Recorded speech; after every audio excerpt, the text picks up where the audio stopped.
I have listened to your lectures, and when you speak about Pax Britannica, then Pax Americana, and now Pax Judaica, you always emphasize that the state who is actually in charge, the ruling state, has to have a ruling currency, dominant currency.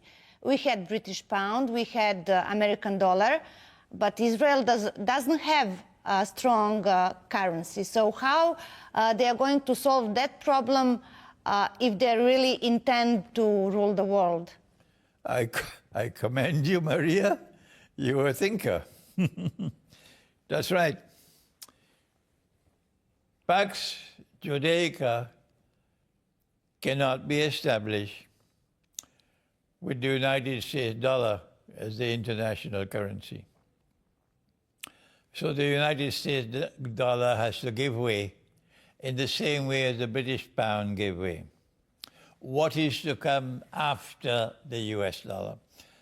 Pax Judaica cannot be established so long as Pakistan is a nuclear power. Pakistan has to be denuclearized. How will Israel denuclearize Pakistan?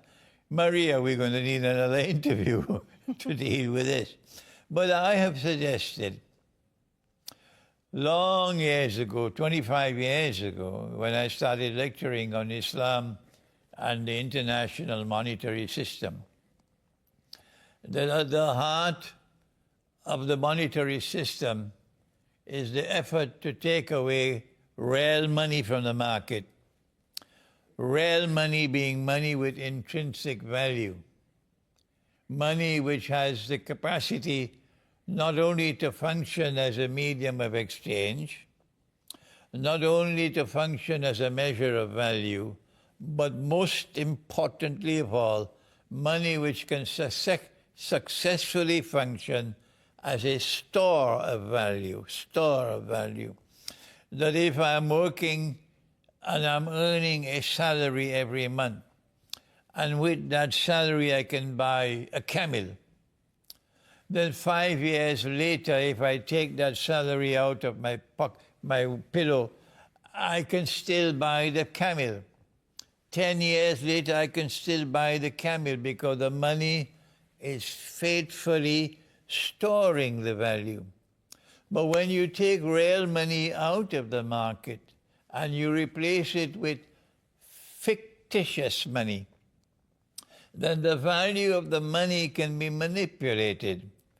And then suddenly, after 5 years, my salary, which could have bought a camel, can't buy a camel anymore. It can only buy a donkey.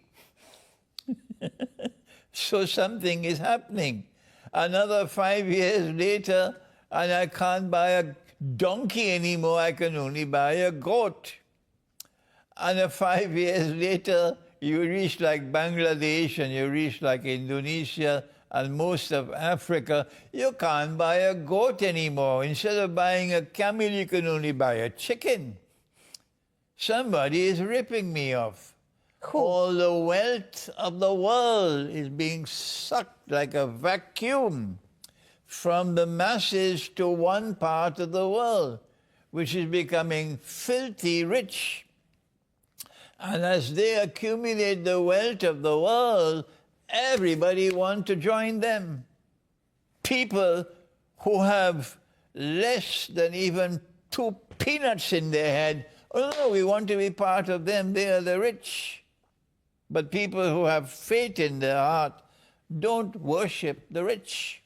People who have faith in their heart are people who stand up for justice, not to become wealthy. This is my message to the Balkans. You are a people with faith in your heart. You worship the Lord God. You have a religious personality. You have a spiritual heart. So you don't worship money. You stand up for truth. So they gave us paper money. And then they gave us electronic money. And then they gave us the petrodollar. I don't have the time to take you on a course on international monetary economics, but eventually central bank digital currency is meant to bring all of these currencies together on a platform so that eventually they can dismiss all currencies.